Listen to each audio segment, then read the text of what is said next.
Hola, buenas tardes. Mi nombre es Sebastián Obando Figueredo, mi compañero es Vicente Alejandro Silva Ramírez.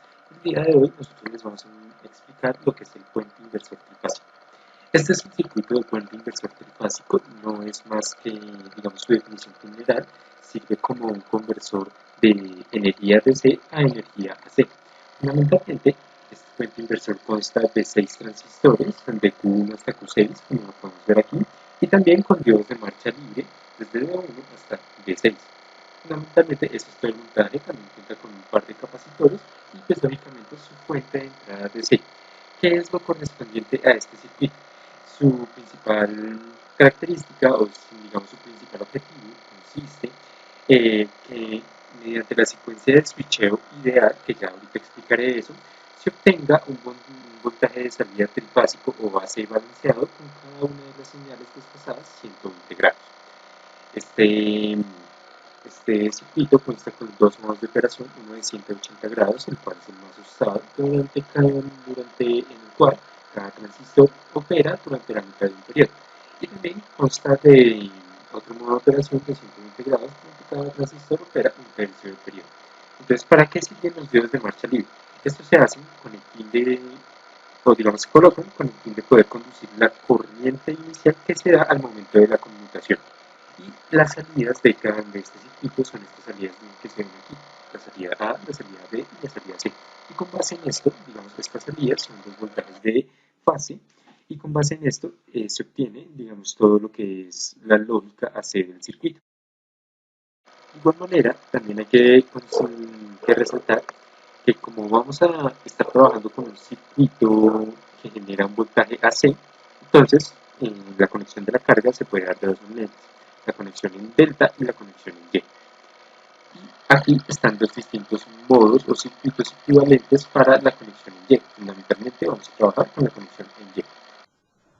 Bueno, después de explicado el circuito, podemos ver que la secuencia de switcheo va con el transistor 1, 2, 3, 2, 3, 4, 3, 4, 5 y así sucesivamente. Esto quiere decir que en el primer modo vamos a tener el transistor número 1, el 2 y el 3 activado. Luego el 2, el 3, el 4, 4, 5 y 6 y así sucesivamente. Cabe destacar que en ningún momento podemos tener dos transistores de la misma fila activados o desactivados al mismo tiempo. Esto porque si activamos, por ejemplo, el Q1 y el Q4, se va a producir un cortocircuito hacia la fuente y dañar instantáneamente los transistores. Por otro lado, si los tenemos desactivados los dos al mismo tiempo, el nodo A va a estar indeterminado y pues eso puede ocasionar problemas también para el circuito. Luego, pues para las formas de ondas podemos ver cómo el transistor 1, 2, 3, 4, 5 y 6 se van activando de forma escalonada, al igual que como se muestra aquí en la secuencia de switcheo. Por ejemplo, en el primer instante podemos ver cómo el transistor número 1, 5 y 6 están activados al mismo tiempo. En este caso, al tener el 1, el 5 y el 6 activados, podemos ver que el nodo A va a ver el voltaje Vs positivo. El nodo C igual va a ver el voltaje Vs positivo y el nodo B va a ver el voltaje Vs negativo. Como podemos ver aquí, el voltaje VAB, que es el voltaje de línea, al verificar tenemos que el A y el B, el A va a estar conectado al Vs positivo y el B al Vs negativo. Esto va a ser una diferencia de potencial de Vs, como se puede evidenciar en este caso. Luego, en el siguiente instante, tenemos el transistor número 1, 2 y el 6. Para este caso, el 1, el 2 y el 6. Entonces, el nodo A va a tener el voltaje Vs y el B y el C voltaje menos Vs. Entonces podemos ver que la diferencia de potencial entre A y B, al igual que en el momento anterior, tenemos Vs para A menos Vs para B, o sea, un total de Vs entre los dos, como podemos ver en este segundo instante. En el tercer instante ya cambia un poco, porque tenemos el transistor número 1, 2 y 3 activados. Esto quiere decir que al tener el 1, el 2 y el 3, el nodo A y B va a haber Vs y el C va a haber menos Vs. Quiere decir que el voltaje entre A y B, como ambos es de Vs, va a haber una diferencia de potencial de 0, como podemos evidenciar en este punto. Así sucesivamente va pasando con todos los transistores y todos los modos. Esto quiere decir que vamos a ver que el voltaje de línea AB va a empezar BS, BS, 0, menos BS, menos BS, 0 y así sucesivamente. Al igual con los voltajes de el BC y el CA, con un pequeño desfase entre ellos de 120 grados. Luego de esto, pues ya analizando el voltaje de línea, vamos a ver el voltaje de fase. Para este caso, pues tenemos tanto una conexión tipo estrella como una conexión tipo Y. Vamos a evaluar qué pasa con los voltajes para una conexión de carga tipo Y. Como podemos ver, tenemos tres modos distintos. En el primer modo, cuando estamos en este punto de voltaje con el transistor número 1, 5 y 6 activados, podemos ver que al tener el 1, el 5 y el 6, tanto la parte A como la parte C van a estar viendo un voltaje de Bs y la parte B menos Bs. Eso se puede notar en este caso. Tanto el A como el C están viendo un voltaje de Bs conectados a un neutro y el voltaje B están viendo un menos Bs. Exactamente lo mismo que se muestra en este caso para el primer modo. Esto quiere decir que la fuente está viendo una carga distinta para cada uno de los modos. En este primer caso podemos ver que para el voltaje de fase AN, el voltaje que está sobre esta resistencia, es igual a ser una resistencia equivalente en paralelo de la del A y el C, y luego estas dos hacer un divisor de voltaje entre la resistencia equivalente de A y C y el B para poder conocer el voltaje que está en el neutro. Después de realizar ese procedimiento de calcular la resistencia equivalente de estos dos y hacer el divisor de voltaje, se obtiene que el voltaje sobre este punto de aquí es de Bs sobre 3. Entonces este es el voltaje que se puede evidenciar sobre el A al N en el primer modo. Luego para el segundo modo podemos ver en este caso que tenemos el transistor número 1, 2 y el 6. Al tener el transistor 1, 2 y 6 conectados al mismo tiempo, podemos ver que el A percibe un Bs y el B y el C un menos Bs. En este caso, A podemos ver que tiene un voltaje de Bs y B y C de menos Bs como vimos anteriormente. Entonces en este punto estamos trabajando con un modo 2. Para calcular el voltaje en este punto sobre A y N tenemos que hacer la misma operación. La resistencia equivalente entre B y C y luego el divisor de voltaje entre estos dos. Eso nos da un valor de 2Bs sobre 3. Entonces en este punto el voltaje que hay entre A y el neutro es de 2Bs sobre 3 o 2 tercios de Bs. Luego cuando pasamos al modo número 3, al igual que los casos anteriores, podemos ver que tenemos el transistor 1, 2 y 3. El 1, 2 y 3. Quiere decir que el A y el B ven Bs y el C menos Bs. A y B ven Bs y el C menos Bs. Entonces estamos en el modo número 3. En el modo número 3 nuevamente se puede ver que es prácticamente lo mismo al modo 1, solo que el C y el B cambian. Pero para efectos de voltaje sobre el A es exactamente lo mismo. Muy bien, explicadas las formas de onda del circuito, ahora vamos a proceder con un ejemplo dado por el libro de Mohammad Rashid de Electrónica de Potencia en su cuarta edición. Este es el ejemplo 6.4, donde también tratan este mismo conversor de C a C. Entonces, el ejemplo nos dice que dentro de la misma figura que tenemos acá, este conversor, pues se tiene una carga Y conectada RL, simulando ser de pronto un motor, ¿no? Donde la resistencia equivale a 5, la inductancia equivale a 23 milihenrios, la frecuencia del sistema es 60 Hz y la entrada de voltaje es 220 voltios. Entonces, ¿qué nos piden encontrar? Nos piden encontrar el voltaje instantáneo de línea a línea, B a B, y la corriente de línea A en series de Fourier. Ya más adelante explicaré cada una de las fórmulas.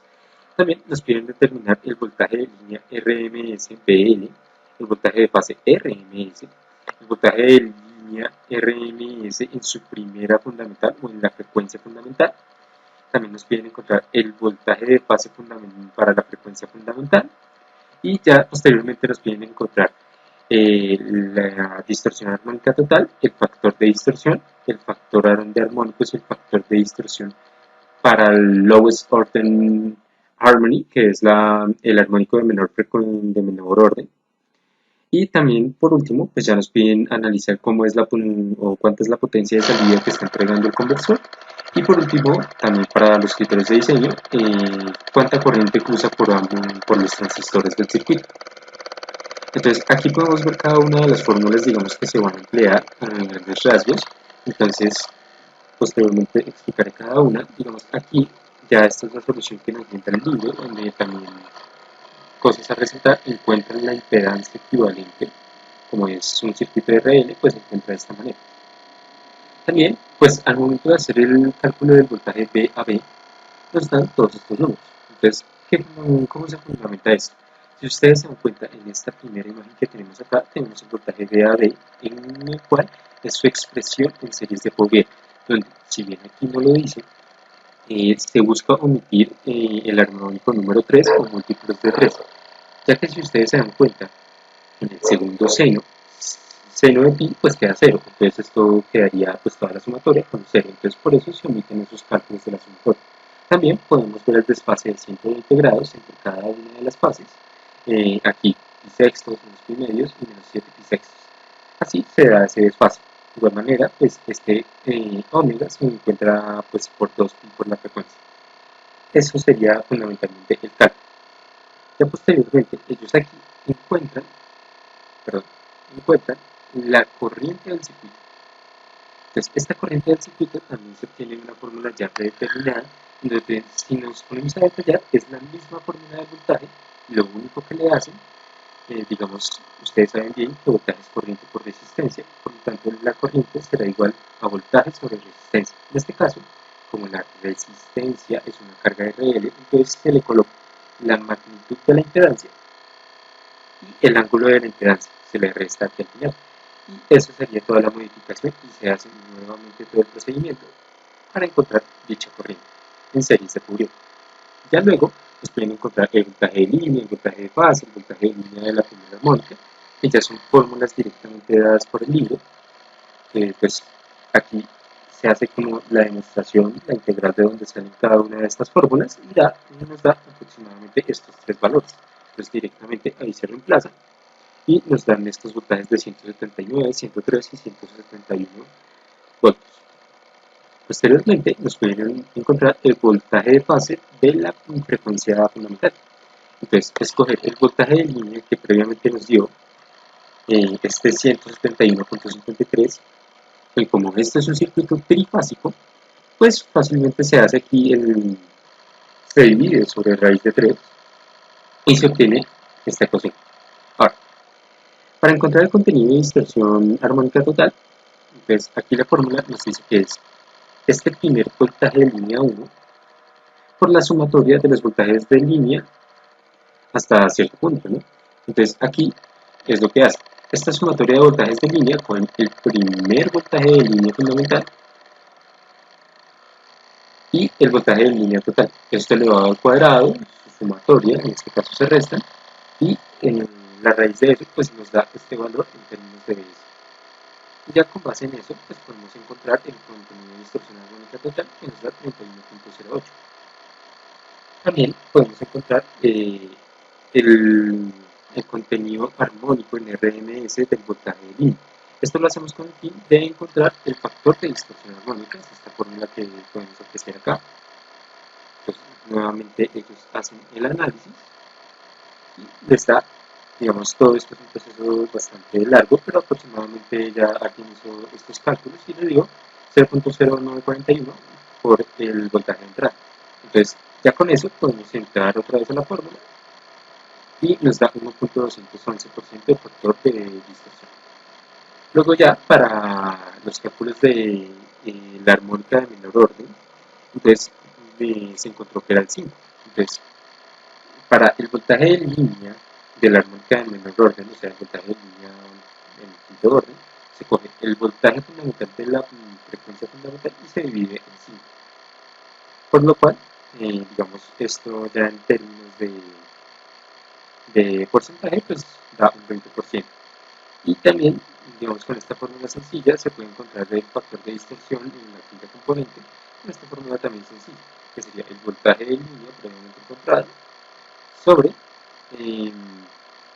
digamos, el orden, el menor orden, digamos, encontrado, en este caso como es 5, entonces este al cuadrado y eso por el dividido, perdón, por el voltaje de la frecuencia fundamental. Entonces ya nos da 0.8%. Ya por último, lo que se hace es encontrar la potencia de salida. Entonces, esta potencia de salida se obtiene fundamentalmente de esta corriente IL, que es la corriente de línea, se obtiene de coger cada una de las componentes fundamentales aquí tomadas. Entonces, si ustedes se dan cuenta, esta componente es 14, 0.64, 0.33. Entonces, son los términos que aparecen acá. Se les eleva al cuadrado la raíz de eso sobre raíz de 2 y eso nos da la corriente de línea. En este caso, 9.91 amperes. También es un valor importante para analizar los transistores. Entonces, por último, la potencia de salida, sí, la potencia sobre la carga, pues se calcula por 3 por esa misma corriente de línea, por la resistencia que previamente nos habían dado, que era 5 ohms, y nos da 1.47 kilovatios. Ahora, pues por último, lo que se hace es encontrar las demás corrientes que van a pasar por cada uno de los transistores. Entonces, en este caso, la potencia de salida sobre el voltaje de entrada, pues nos da aquí una corriente de 6.7 amperios y esa divide pues tres transistores, entonces 2.23 amperios.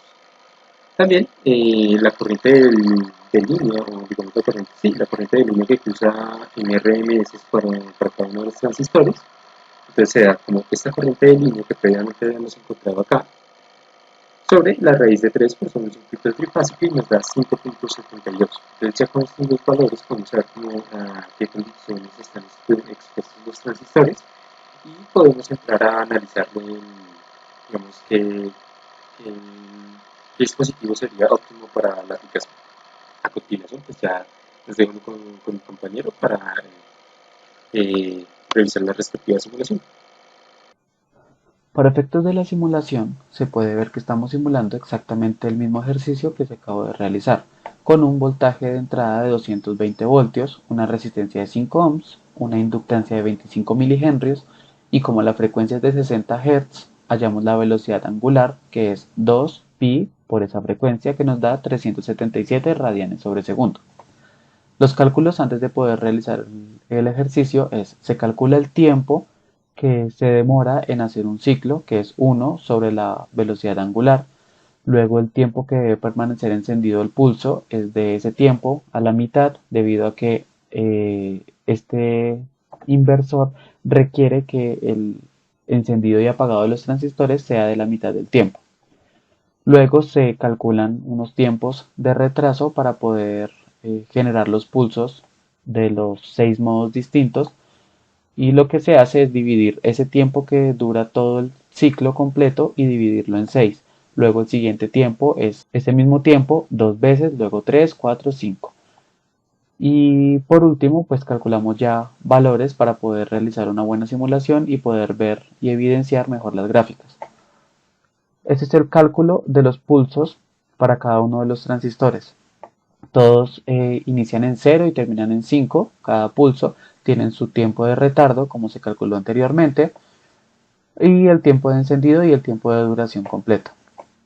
Podemos ver aquí el inversor completo simulado. Tenemos los respectivos transistores y los diodos de marcha libre. Tenemos el nodo A, B y C, que luego pueden ser conectados a una carga tipo Y con carga resistiva e inductiva, una carga tipo Y con solo carga resistiva o una carga tipo estrella con solo carga resistiva. Cuando ponemos a andar la simulación, podemos ver los voltajes de fase A neutro, B a neutro y C a neutro, notando cómo es un voltaje parecido al de un trifásico senoidal. Además, también podemos ver los voltajes de línea de A a B, B a C y C a A, tal cual como se mostraba en la parte teórica. Además de esto, también podríamos verificar, por ejemplo, el desfase de corriente que existe por la carga inductiva. Podemos ver primero que la corriente empieza a ser una onda parecida a una senoidal y además está desfasada, tiene un corrimiento respecto a la del voltaje.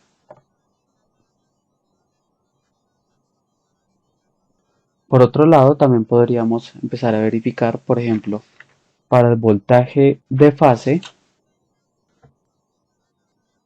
podríamos ver los armónicos. Por ejemplo, en este caso, podemos ver que el mayor armónico para el voltaje de fase es aproximadamente de 100 voltios, viendo que en la parte teórica tenemos de 99.03 voltios. Podemos evidenciar que es prácticamente lo mismo. De esta manera podemos ya evidenciar que los cálculos teóricos y la simulación sí tienen relación uno con otro.